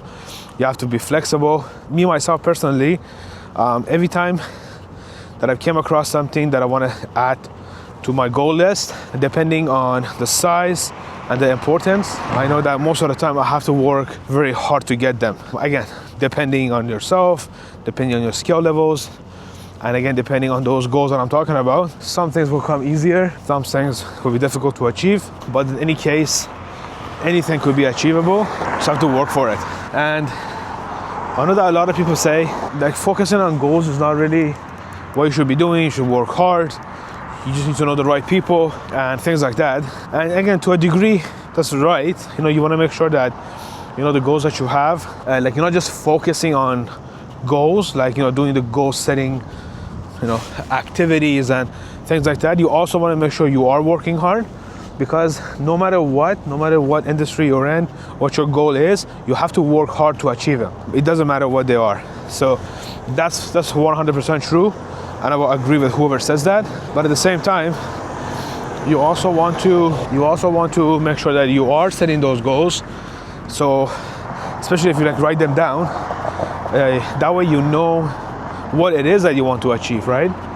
If you don't know exactly what you want to achieve, how do you know who to connect with? How do you know, even if you meet the right person, like what are you going to tell them, right? What are you going to ask for? Are you going to ask for a job? Are you going to ask for a partnership?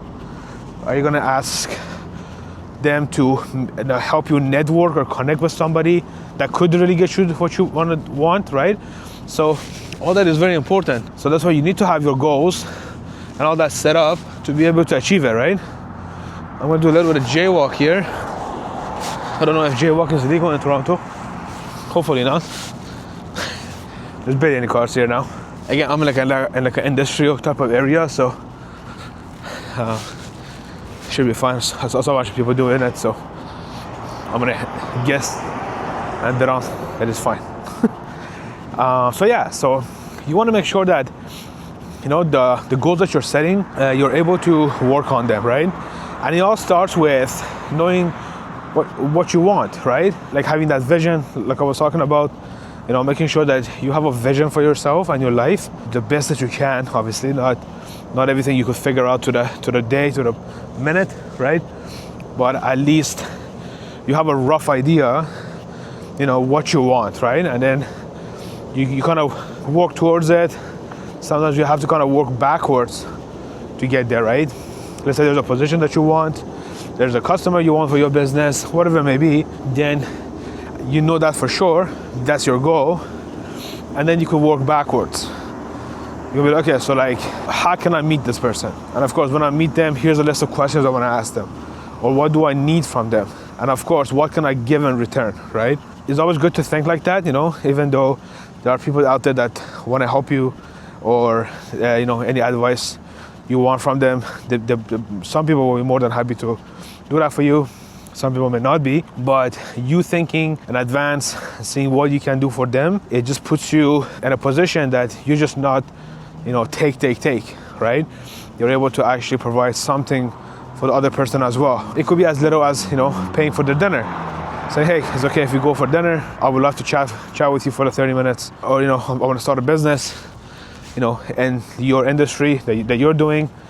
And I love the way that you're running your business, And any compliment, obviously sincere compliments, any kind of research you've done on them, on their business, on their past, like the road to success, all that stuff, you're able to tell them. And of course, anyone's gonna like that, right? First of all, shows that you've taken steps before you even go on and ask them for something. You've done your research to a degree on them, right? Not in a creepy way, but in a way that it shows that, you're interested so much in them that you're willing to take time and put effort into finding about them, about their company, about their road to success. And that way, when you want to go speak with them, it is a little bit more sincere, it's a little bit more truthful, right? And I know that's the hardest thing with some people, is that getting that kind of person to give them a proper advice, being sincere with them, being truthful with them, because, even though the other person's made it, some people just don't want to see other people succeed, right? They want to see themselves becoming successful, and they act like they want to see other people succeed. But when it comes to actually giving that advice, helping them out in any way they can, they kind of act like, if you do become successful, you're taking success away from them. And that's the way that they see it. And, again, for everyone is different. And who knows, maybe once you're in that position, you might feel the same, right? So you have to always understand their side and work with them, right? If someone's offering you to give advice, to meet with you, they're already open to it. At any degree, they're open to it, right? So that way you can go in and, ask your questions, talk with them, and see what they're able to help you with. So I feel like, having your goals kind of written, it helps you also in a way that keeps you on track. So you're not constantly having to use your your brain, your mind, as like a memory bank, as keeping track of all that stuff, right? Like, think of yourself, I don't know where you are in life and what you're doing, but I'm sure you're either a student or you're working, right? You have some bills to pay. Again, that depends where you are in life. You could have just a cell phone payment, maybe if you're living with your parents still, or with family. You may have car payments, rent, mortgage, loans, student loans, line of credits, credit cards, so you have all this to think about, and plus your job, your career, your business, and all the paperwork for business, all the things you got to be responsible for your job, anything, right? So imagine having all that on your mind, and at the same time know exactly what your goals are. So you have 5 goals. You have to make sure you know all the details about those goals, what they are, any kind of time frame you put on those goals for you to achieve it, all that stuff. Imagine having to remember all of that stuff, right? So no, it's very difficult to do that, and it makes no sense to wanting to just try to remember all of that, right? So writing it down helps you, keep track of it. And also, you could give yourself some time during the week, during the month, whenever you want, but set a time, right? Could be only 15, 30 minutes a day, a week, it's okay. You could start at any point, any time frame, but setting that time to be able to go in and reviewing your goals, reading over your goals, and see within that time that, from last time that you did that exercise, again, being 1 day, 5 days, whatever, 1 week, to see if there's anything you can add to it, right? Let's say your goal is to, get fit. So you want to go exercise, and then during that week, you come across a exercise routine that you want to try out. So you could add that in there, right? You find out about a diet that you want to add with that routine. You add that into that goal, right? So you keep building and building on top. Again, that's all the pre-work. This is the easy part. This is probably 10% of the whole thing, right? Because the 90%, the part that's gonna matter, is you putting in the work, putting in the hours of work. So in that same example, is you actually getting up, getting dressed, getting ready, and going to gym, and doing those exercises.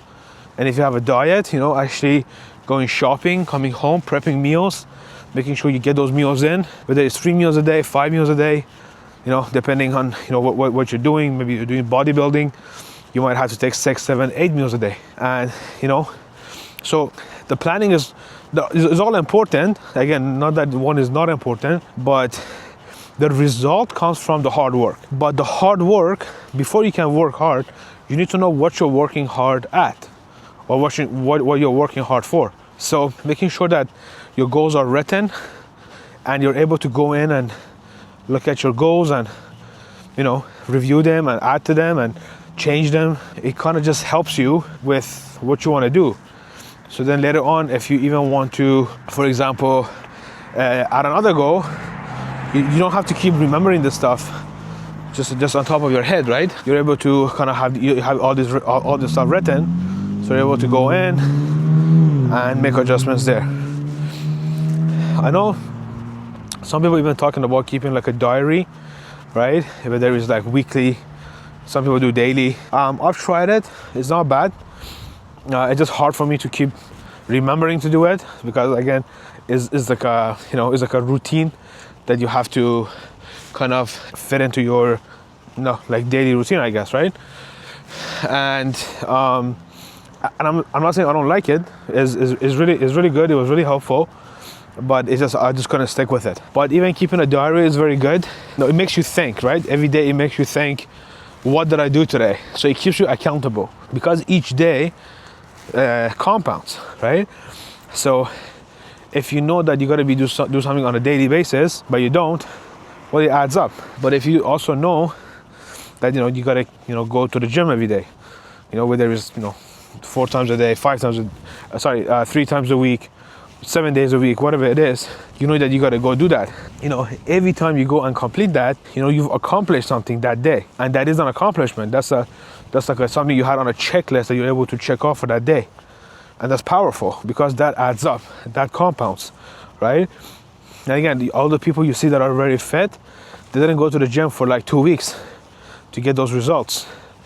They've been doing it for months and months, and most of the time they've been doing it for years, right?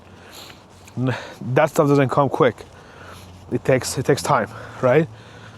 So remember that. Remember, it's not easy. For myself, every time that I've tried to do something that I knew that was very important, I would always write down exactly what it is I want to achieve, or like the goals that I wanted to achieve, right? I would try my best to make sure that I can kind of set a routine that whatever it may be, that could take time to, if it's something I had to study, if it was something I had to do, like going to the gym, like the same example, right?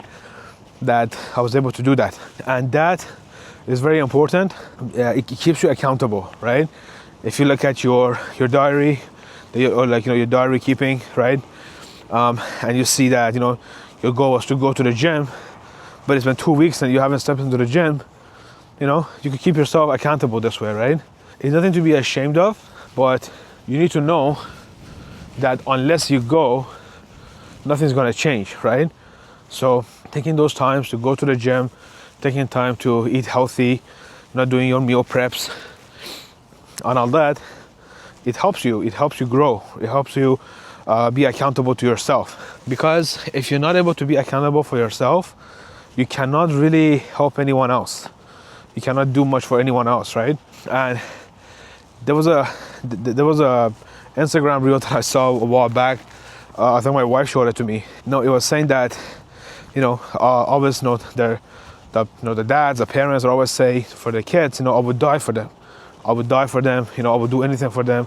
I would take a bullet for them, especially I would die for them. There's a lot of that gets said, but in that video it was asking, are you willing to live for them, right? Meaning like, are you willing to take care of yourself, to be able to be alive for them, right? And again, that's spending time with them, right? That time you spend with your kids, it's better than anything else that you could think of you could do for them, right? So spending time with them, going to the gym and all this, staying healthy for them, right? Some people get tied up into thinking like, oh, I want to leave a big inheritance for my kids. But, I don't know a lot of people that are willing to lose their parents to get inheritance, right? They much rather have their parents. They much rather have their mom around, they have their dad around, right? So, of course, even I think like that I want to leave my kids with like an inheritance and, grow something that be like a wealth generation that I could leave for generations. Of course, I believe like a lot of people nowadays, especially, they think about that, but that's not the valuable part, right? That's just something that you can, again, plan, have as a goal, sure, work towards, but not at a cost of your family. Not at a cost that you're not gonna see your kids, you're not gonna spend time with your kids, your wife, your husband, your brother, sister, your parents. And that's something that a lot of people don't fully understand until like a lot later in their life. And sometimes it's too late, sometimes it's not. I personally don't believe that it could ever be too late. You can always try to make a decision of turning things around. It may be too late for it to get fixed, but it's never too late for you to change. If you have a bad relationship with your kids, for example, you can start working on it, right? It might take months, it might take years, and it may never really fully get fixed. But again, that switch doesn't happen until you decide to change. So in that sense, it's never too late. But if you know that you can make a decision for setting a goal for yourself that is going to help you, then of course you should do it, right? Because anything that's positive, anything positive you do will have a good outcome for you, right?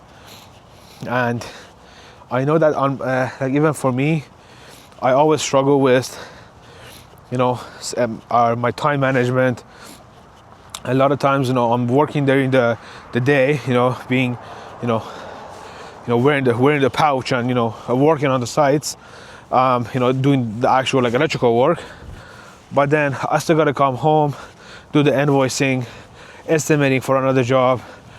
I have plans to review and be able to submit quotes for, and I won't be able to do that. Now, when I go home, it's already like after 5 or 6 o'clock, and my son's like finishes daycare, he comes home, and I love it that he does this. But when he's home, just because he wants to be with me, and I love to be with him, I'm never going to complain that I'm spending time with my son or my daughter, even now or even later more than now. But I cannot do anything else. So once I go home and my son is home, then it's just family time, which is awesome. It's great. I'm not going to complain about that at all. But the part that becomes hard is managing the time now that I have to still put in for like my business, because I cannot just stop running the business, right? So sometimes I find myself being awake till like 1 or 2 o'clock in the morning, trying to invoice or try to, send a quote out, reviewing plans, or like going through blueprints and like engineer drawings and things like that. And it's always very frustrating for me, and my wife can see that, and my wife of course gets upset at me, right? Which she has the right to do so, because even though I may not want to show it, still kind of, you can't hide it, right? You get frustrated, you're like, I want to sit down and do this, but I can't. But it's not their fault, and that's why it's always it's hard for me, it's a challenge for me to do it.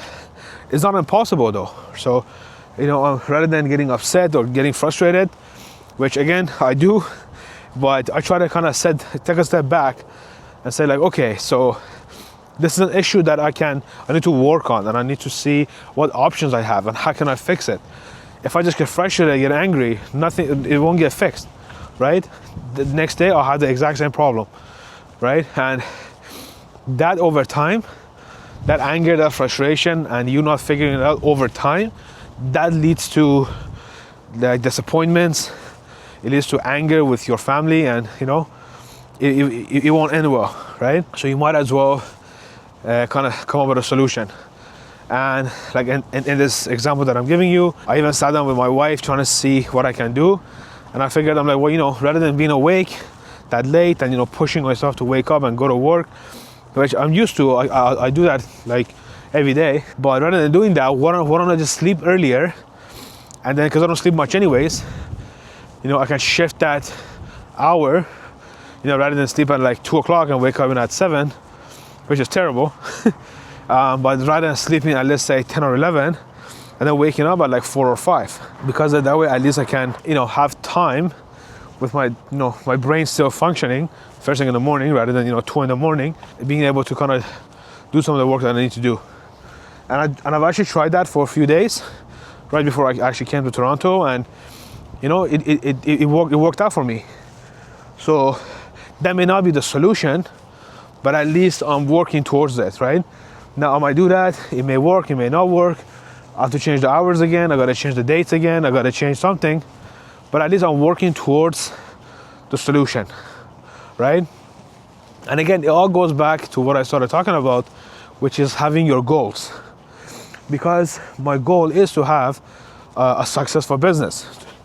And to do that, all of the stuff that I'm doing will lead me, it will land me somewhere in that area of a, quote unquote successful business. So I know that I have no other choice right now. Now, of course, if I was getting a lot more jobs and in a way that I could do more like office work rather than being more hands-on, then I would have more time, obviously, to do the things that I'm kind of saying that I can't really do much of. But business kind of being a little bit slow since the end of last year. Kind of started in the last year, around October. But it's okay. I'm not complaining. But if it had kept growing at that point till now, then maybe I could have been in a position that I could do that. I could have my dad and maybe like 2-3 other apprentices and journeyman kind of working together for the projects. But because we kind of slowed down, I couldn't really keep anyone full time. So I just ended up being me and my dad for now still. But I have to find ways to do my time management, right?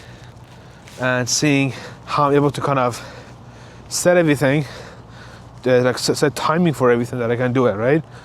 But if you don't have your goals properly in place and written down, you're just going to be drifting around, not really knowing what to do, right? Because at least the goal is the starting point, and from there you're able to say, okay, like I want to, again, like for myself, I want to become a successful businessman. In this situation, I want to have a successful electrical contracting business. So what am I doing? What am I not doing? But that becomes the starting point, at least knowing that I want this to succeed. And this is not just something that I'm doing for fun, something that I'm doing part-time. This is like what I want to be doing, at least I think for now. Who knows, I might wake up one day and not want to do it anymore. But for now, this is what I want to do. And just knowing that that's the starting point, so I know that I need to look at different options and different routes that I can take to, quote unquote, having a successful electrical contracting business. But this may include different things that maybe I'm not thinking of right now. And that's why you have to kind of keep your options open. You have to have be open-minded when you're talking with different customers, different contractors. You never know where the opportunity is going to be, and you might work at a job site that you just randomly meet someone, but then that person ends up becoming a very valuable kind of person for you, whether as a contractor.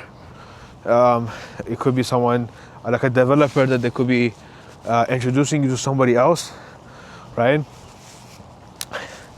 I'm just looking at it a lot because, again, there's like nobody here. So every time I hear a noise, it just kind of freaks me out a little bit. Is there someone behind me? Is there someone standing there? So, and again, there's cars here, so I guess some people are still working. There's a guy working over there, the top office over there.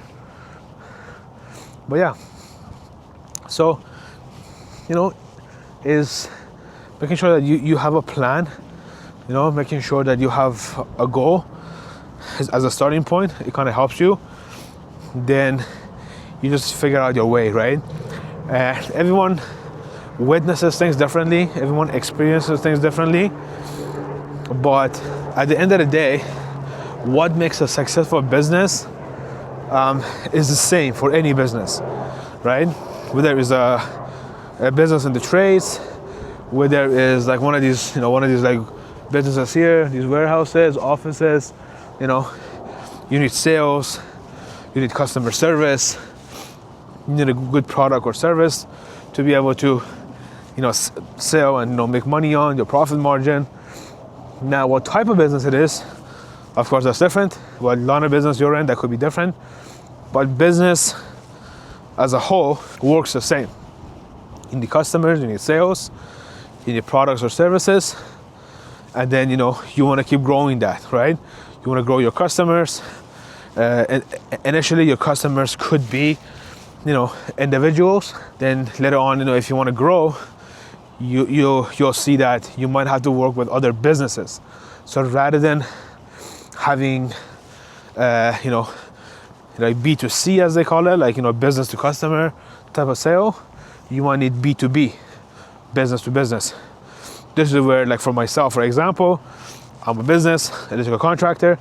I could work with developers, property management companies, maybe realtors, general contractors, right? So even making those lists and writing it down next to your goals, it guides you and it keeps you on track. And this way that even if something comes up and someone's like, oh, there's this opportunity that we could do this or do that, but it doesn't line up with what you want to do, is a quick decision for you, right? That it's not gonna help you get to where you want to go, and it's easy, and it becomes an easy, simple decision.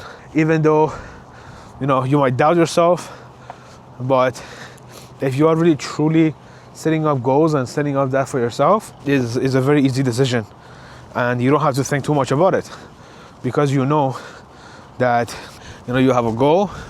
You know where you want to end up, you know how you want to do it, what you want to do, and you just take it from there. Oh my God, it's very windy, very cold. I don't even know if this is going to help me. Too cold. Oh my God. I don't know how people go for a walk here. Oh look, it's a Generac. I guess it's an industrial. Oh yeah, it's a big industrial generator. Yeah, so who knows, maybe I'll be installing some of those when I get back to Vancouver. Oh my God, very cold. But yeah, and even something just like this Generac training that I just finished here in Toronto, that was in my goal. I sat down, I think it was mid last year, around my birthday, which is like mid-year, and I kind of made a list for myself of different things that I want to grow or I want to complete that could potentially help me grow, right? My business. So I put on there like EV charging or like EV chargers.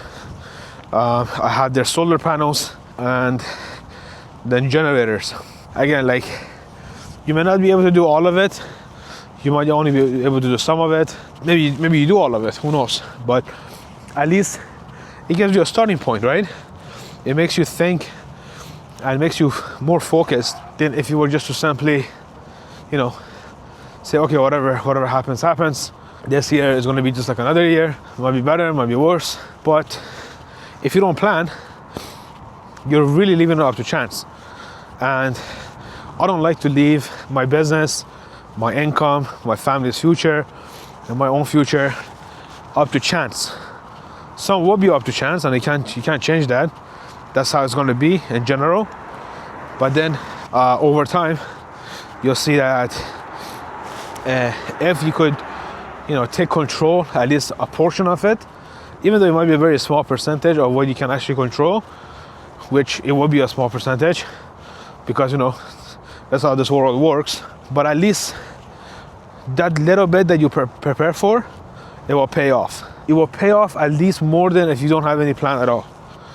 Because again, anyone that I see that's successful in business and real estate, as an investor, none of them got there by chance or just by luck. It might come out as looking like you're lucky to other people, but if you really look into that person, look into the company, you'll see that almost that's never the case, right? It's almost never the case that someone started their first business and it hit, and they signed a big contract. Then they became a billionaire. They sold the company for like $500 million. It is never like that, right? And if it is, it might be, just a very few percentage of companies or people that might happen for. So, but it's so little that I would honestly say that it's almost zero, right? And it happens, just like the lottery, right? It's almost zero. So if you think of it in terms of lottery, rather than going and spending, let's say, $100 a week on lottery, again, that might be a lot for some people, that may be little for some people, but $100 a week, if let's say you put that away and invest it, just the amount of cash value, like your own value of money putting in, $100 a week, 52 weeks out of the year, that's $5,200. That's over $5,000 that you just saved out of pocket. Now, of course, if you invested, depending on what you're investing in, you have capital gains, you have dividend payouts, so it could be even more than that. But even if you don't count that, even if you just saved it, that's $5,000. Now, the chance of you having $5,000, I would say, if you just save, that would be close to 100% of chance that you would have that money. Unless, of course, you take the money out and go, buy something with it, or you have like debt that you want to pay off, which again, paying debt off, you're increasing your net worth, you're decreasing your liabilities. So even doing that is okay. But if you go spend $100 a week on lottery tickets, because there's a chance that you might win $50 million, but the chance is so low, so little, that is almost zero, right? Realistically, it's almost zero. Now, of course, you could get into the what if, but this guy won, this girl won, this lady won, but I wouldn't plan on something like that, right? And I wouldn't want you guys to plan on something like that, just because of the chance being so low. So it doesn't happen by luck. If I see a big, let's say, electrical contracting company, oh, rabbit. Scared the shit out of me. But yeah, forgot what I was saying. Jeez, just jumped out of the bushes, and I already, I get scared pretty easily, so. But yeah, don't know exactly what I was saying, but if you're able to plan something and not counting on, just getting lucky or randomly something like, sitting at home and a contractor is going to call you and give you work, chances of that happening is very low, right? And companies that you might see that you want to become like, if you look at their past, you look at their timeline of what they've done, you see that they're taking bold moves, right? Sometimes risky. Maybe they signed a big contract that if they would have not able to deliver or something gone wrong, company would have been bankrupt. But because they went through, now they're like a $10 million a year in revenue kind of business. I think it's a Tesla dealership. It's a service close to a Tesla dealership here, or at least a service department. Don't think it's going to be something that's going to be just easy to achieve, right? Like I mentioned, you have to work hard. Hard work is going to be part of any plan that you might have. It doesn't matter what your goal is, what your plan is. You have to work hard at it, but you eventually will have it paid off, right? You'll see that it was worth it. They were able to achieve that goal and kind of achieved whatever goal that you had set, right? All right. So I just had to shut off the camera there. My face was just freezing. I just walked up a little bit and just turned on this main street here. Gonna be heading back to my motel now. That's the hotel right there. It's the Super 8 motel. So yeah, so don't give up. Work hard. I don't know anyone that has worked hard. Obviously not working hard like manual labor hard, right? Even though it might feel like that.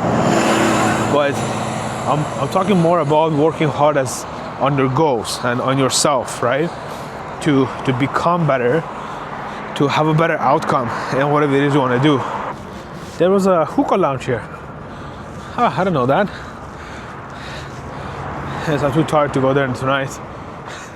And I'm leaving tomorrow morning, so who knows? Maybe next time. I bought G-Wagon. But yeah, work hard, but work hard on your business, on yourself, and it will take time. That time is not guaranteed. Whether it's a couple of months, couple of years, you don't know. But one thing that even me, someone who's not really, well ahead in their business, or you may not know, or just some random guy, right?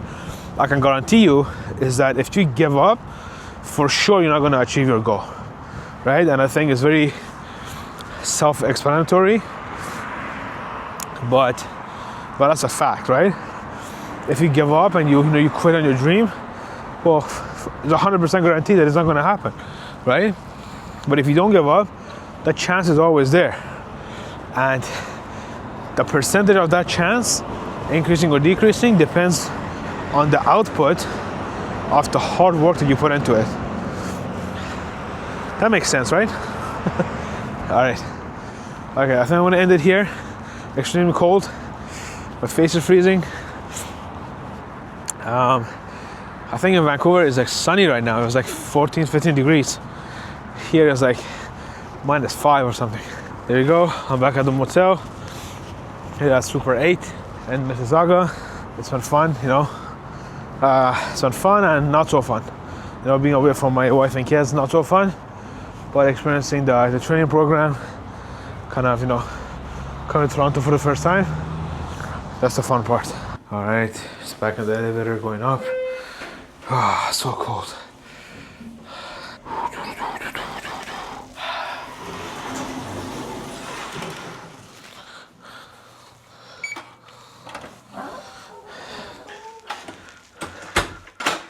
All right. Oh, shoot. All right. So we're back in the hotel room here. There's the view. It's kind of the front where I just came in from. So yeah, it was a cool experience. And again, tonight is my last night here. So I'm gonna start packing everything up. Tomorrow, just gonna go down, have a quick breakfast, and head to the airport. And once again, I wanna thank everyone for watching my videos. I'm trying to still figure out the type of content I want to put out. I just know that I like making these videos. They're fun to make. And I'm able to kind of show and talk about what goes on in my head, what I think of, how I see things, right? And I hope that it for my viewers or whoever this kind of helps out, that's good. If you don't agree with me, that's fine too. And that's how we have different opinions and different even facts. Of course, is a fact is a fact, but how people see it and how people kind of react to it are different, and that's okay. As long as people are being respectful, people are being loving and kind towards each other, I feel like that's okay. Anyways, so that's it for tonight. I will see you guys tomorrow. Take care.